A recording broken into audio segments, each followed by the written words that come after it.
पोह्यापासून घाईतला झटपट असा एक नाश्ता बनवतोय आपण. त्यासाठी इथे मी 1 कप पोहे घेतलेत. 1 कप रवा घालायचे, जाड बारीक कोणताही चालेल. 1 कप थोडंसं आंबट असलेलं दही घालायचं आहे. परत यामध्ये मी 1 कप पाणी घालते आणि हे मिक्स करून घेते. सुरुवातीला माझ्याकडून पोहे धुवून घ्यायचे राहिले, पण तुम्ही हे पोहे धुवून घ्या आणि मग वापरा. आता ह्यामध्ये अजून मी पाणी घालते अर्धा कप. आता हे सगळं मिक्स करून घेते आणि हे आपल्याला थोडंसं भिजण्यासाठी 10 मिनिटे बाजूला ठेवायचं आहे. 10 मिनिटे झाली आहेत. हे मिश्रण छान असं भिजलं आहे. आता हे आपल्याला स्मॅश करून घ्यायचं आहे. यामध्ये पोहे आहेत, रवा आहे, हे सगळं एकजीव होण्यासाठी आपल्याला स्मॅश करून घ्यायचं आहे.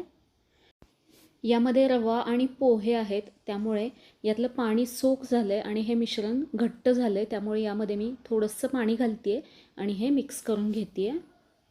खूप जास्त सैलसर बनवायचं नाही आहे. हे या पद्धतीने मिश्रण आपल्याला बनवून घ्यायचं आहे. यामध्ये आपल्याला एक बारीक कट केलेला कांदा घालायचा आहे, टोमॅटो घालायचं आहे एक छोटासा, आलं लसूण मिरचीची पेस्ट मी 1 चमचा यामध्ये घातली आहे, बारीक कट केलेली कोथिंबीर घालायची आहे आणि गाजर किसून यामध्ये घालायचं आहे. तुम्ही तुमच्या आवडीच्या भाज्या तुम्ही यामध्ये घालू शकता किंवा फक्त कांदा, टोमॅटो, आलं लसूण मिरचीची पेस्ट घातली तरी देखील चालेल. यामध्ये आता चवीनुसार मीठ घालायचं आहे, पाव चमचा हळद घालायची आहे आणि हे सगळं मिक्स करून घ्यायचं आहे. अजून थोडंसं दाटसर मला हे वाटतंय, तर अगदी थोडंसं पाणी घालून मी हे एकदा मिक्स करून घेते आहे. जर तुम्ही दही खात नसाल तर 2 ते 3 चमचे लिंबाचा रस तुम्ही यामध्ये घालू शकता. यामध्ये सोडा, इनो काहीही घालायचं नाही आहे. आता इथे मी एक पॅन गरम व्हायला ठेवते आहे. त्यामध्ये फक्त अगदी 1 चमचा तेल घालायचं आहे. तेल सगळीकडे पसरवून घ्यायचं आणि याच्यावरती बनवलेलं आता मिश्रण घालून घ्यायचं आहे. अगदी थोडंसं पसरायचं आहे, जास्ती पातळ केलं तर ते पलटता येणार नाही. थोडंसं जाड असंच ठेवायचं आणि झाकण ठेवून 2 मिनिटे लो टू मिडियम हीटवरती हे छान असं भाजून घ्यायचं आहे. 2 मिनटानंतर याचं झाकण काढायचं आणि अलगदपणे याची बाजू पलटून घ्यायची.